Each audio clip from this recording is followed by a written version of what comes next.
¿Ha transformado la nueva ley de la vivienda al mercado de alquiler español en una jungla? Pues según el diario progubernamental El País, sí lo ha hecho. Veámoslo. A finales de mayo de este año entró en vigor la nueva ley de la vivienda consensuada entre PSOE, Unidas Podemos, Bildu y Esquerra Republicana de Cataluña. Es verdad que muchas de las disposiciones de esa ley no se han aplicado efectivamente porque dependen de las comunidades autónomas y en las comunidades autónomas a día de hoy gobierna mayoritariamente el Partido Popular, que no desea aplicar con buen criterio esas disposiciones legales. Por ejemplo, disposiciones legales en materia de control de alquileres. Sin embargo, sí hay otras medidas contenidas en esta nueva ley de la vivienda que son de aplicación nacional y que por tanto sí han entrado en vigor. Una de ellas se refiere a la modificación del artículo 20 de la Ley de Arrendamientos Urbanos, por la que queda prohibido que los arrendatarios paguen los gastos, los honorarios, las comisiones de las inmobiliarias que han intermediado entre el arrendador y el arrendatario. Es decir, que a partir de mayo de 2023 ha de ser el arrendador el que le pague a la inmobiliaria para que le busque y filtre a los inquilinos que desean alquilar su piso y para que formalice el contrato de alquiler.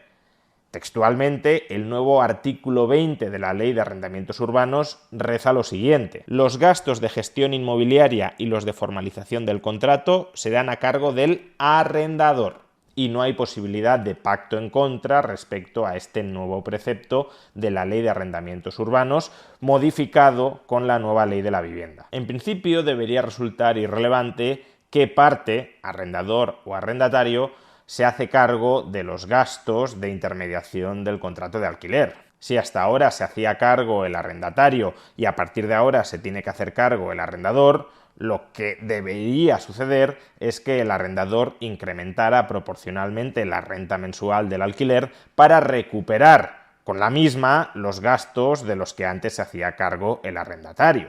Y de hecho, desde un punto de vista estrictamente formal, podría parecer que tiene más sentido que sea el arrendador quien se haga cargo de esos gastos a que sea el arrendatario. ¿Por qué razón? Pues porque la inmobiliaria, en teoría, le presta el servicio al arrendador. Es el arrendador el que coloca su piso en la cartera de pisos de alquiler de la inmobiliaria y es la inmobiliaria la que le ahorra trabajo al arrendador a la hora de enseñar el piso o a la hora de seleccionar al inquilino o a la hora de formalizar el contrato de alquiler. Aunque también podríamos decir que el arrendatario, a través de la inmobiliaria, accede a una cartera de inmuebles en alquiler que también han sido preseleccionados por la inmobiliaria. En teoría, la inmobiliaria no debería coger cualquier cosa y que no están disponibles fuera del circuito de la inmobiliaria. Por tanto, hasta cierto punto también le presta un servicio al arrendatario. Pero es que más allá de estas consideraciones hay un factor adicional a tener en cuenta. ¿Quién es más probable que en España, con la actual regulación del alquiler, con la actual ley de arrendamientos urbanos, quién es más probable que rompa antes, de manera unilateral, un contrato de alquiler?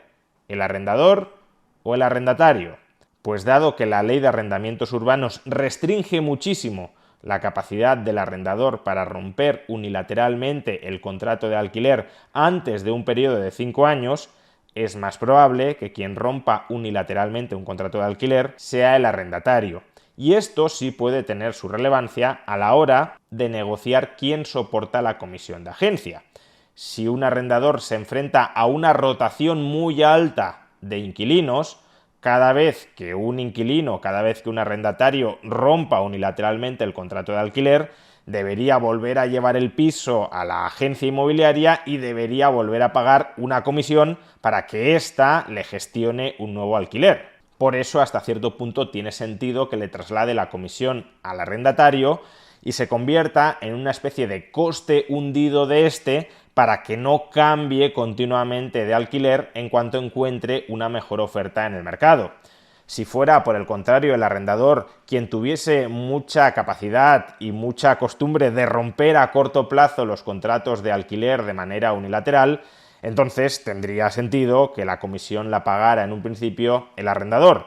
Si eres tú quien caprichosamente quiere romper el contrato de alquiler para volver a alquilar el piso a otro inquilino a un precio más elevado, entonces paga tú la comisión cada vez que rompes el contrato de alquiler y llevas el piso a una inmobiliaria a que te busque nuevos inquilinos. Con lo cual, en supuestos de alta rotación de inquilinos, el arrendador no tendría por qué terminar recuperando la totalidad de la comisión de agencia con un encarecimiento del precio del alquiler, y eso supone, en última instancia, un mayor riesgo o una menor rentabilidad esperada para el arrendador como consecuencia de este cambio legal. Y si tú reduces en el margen, no estoy diciendo que sea una reducción necesariamente gigantesca, pero si tú reduces en el margen la rentabilidad de un activo o incrementas en el margen el riesgo de ese activo, lo que tendrás es menos de ese activo, menor oferta del mismo.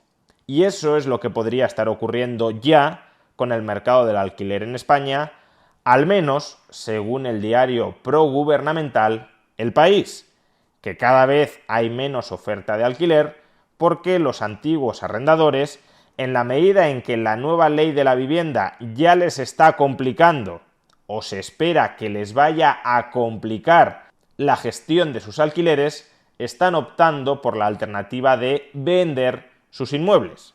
Atención a este reportaje recientemente publicado en el diario progubernamental El País respecto a la nueva realidad del mercado del alquiler en España tras la entrada parcial en vigor de la nueva ley de la vivienda. Titular: el nuevo alquiler de vivienda es una jungla, inquilinos estafados y caseros que no pagan a la agencia. Mientras algunas inmobiliarias siguen cobrando ilegalmente la comisión al arrendatario, otras abandonan el negocio por la merma de ingresos. Y primer párrafo que resume elocuentemente el contenido del artículo, que pretende describir, repito, desde el diario progubernamental El País, la nueva realidad del mercado del alquiler en España tras la entrada en vigor de la nueva ley de la vivienda. Dice este primer párrafo: el alquiler de vivienda en España se ha transformado en una gran jungla. Se ha transformado en los últimos meses con la nueva ley de la vivienda. 4 meses después de la entrada en vigor de la ley de vivienda, que prohíbe a las agencias cobrar al inquilino por sus servicios y solo permite trasladar este gasto al casero, todavía hay inmobiliarias que siguen con esta práctica ilegal. Y no son pocas las que tratan de sortear la norma con diferentes argucias. En cualquier caso, cada vez son más las inmobiliarias que, ante el cambio de escenario, han claudicado y están abandonando el negocio del arrendamiento para centrarse en la compraventa. El perjudicado de esta nueva realidad es, una vez más, el inquilino. Y en un párrafo posterior, desarrollando esta última idea, también podemos leer: la merma de los ingresos de este sector, compuesto por más de 100.000 agentes y en torno a 30.000 inmobiliarias, es un hecho. Hasta hace 4 meses, la mayoría de las tiendas cobraba una mensualidad a cada una de las partes. Ahora solo de una y con suerte, porque hay propietarios que se niegan a pagar por algo que pueden hacer ellos mismos. Y más con la fuerte demanda que existe. Las cuentas de muchas franquicias que estaban especializadas en alquileres no salen. De ahí que se estén focalizando en la compraventa, en el alquiler de temporada y en la vivienda turística. Muchas ya no tienen ni un solo alquiler habitual en cartera.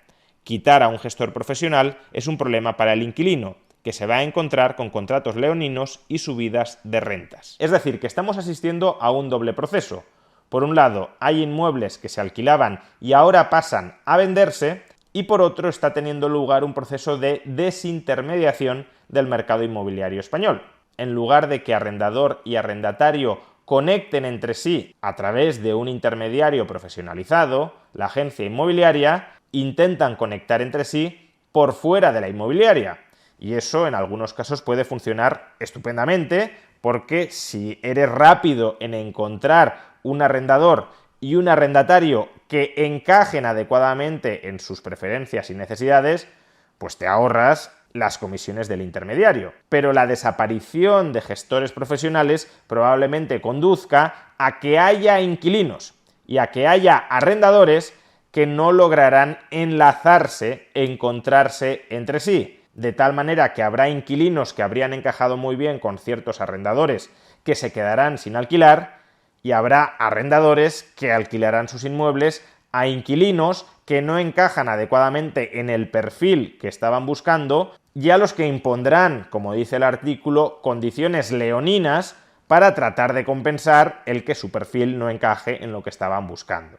Al final, la desintermediación de un mercado puede ser un proceso positivo si ese es el resultado de la competencia dentro del mercado. Cuando un intermediario deja de aportar valor añadido, tiende a desaparecer.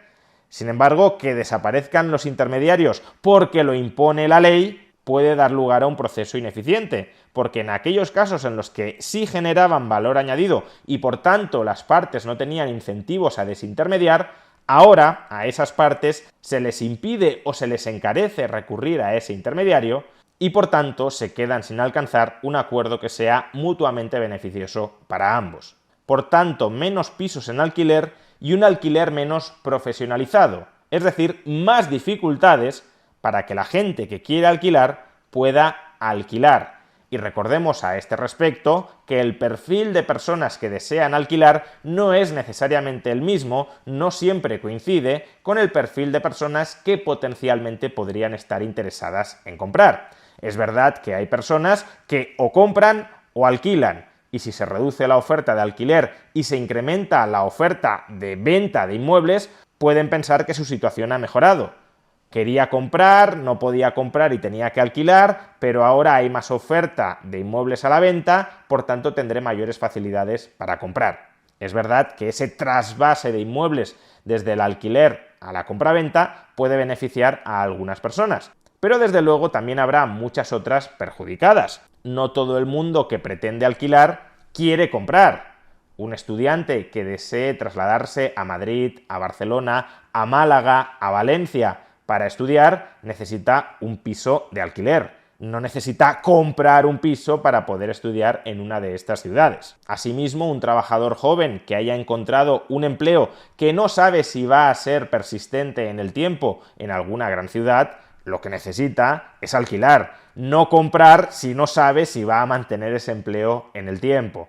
Por tanto, hay muchos perfiles de personas que necesitan alquilar y no comprar. Y si tú cebas el mercado de venta a costa de vaciar el mercado del alquiler, perjudicarás a muchas personas que sí o sí han de pasar por el mercado del alquiler. Y por tanto, lo que estás haciendo no es facilitar la accesibilidad a la vivienda para este colectivo de personas, sino dificultárselo mucho más de lo que ya es acceder hoy a una vivienda en régimen de alquiler. Por tanto, y según el diario El País, nuestros políticos, PSOE, Podemos, Sumar, Bildu, Esquerra, están convirtiendo el mercado del alquiler en una jungla. Y están convirtiendo el mercado del alquiler en una jungla porque ellos son los leones. Los leones que van a manejar la vida de las personas una vez asfixias y eliminas la autonomía de esas personas para poder vivir sus vidas. Se trata de mantener a las personas dependientes de las dádivas políticas para que esas personas te tengan que ser leales porque te lo deben todo. Pero te lo deben todo porque has impedido que ellas salgan adelante por sí mismas. Y por eso haber convertido el mercado del alquiler en una jungla no es un efecto indeseado de la ley de la vivienda, sino que es un efecto plenamente buscado. Destruir el mercado del alquiler para que los inquilinos perjudicados se conviertan en clientes políticos. Y todo esto, insisto, sin que la mayor y la peor parte de esta nueva ley de la vivienda haya entrado en vigor en la mayoría de España.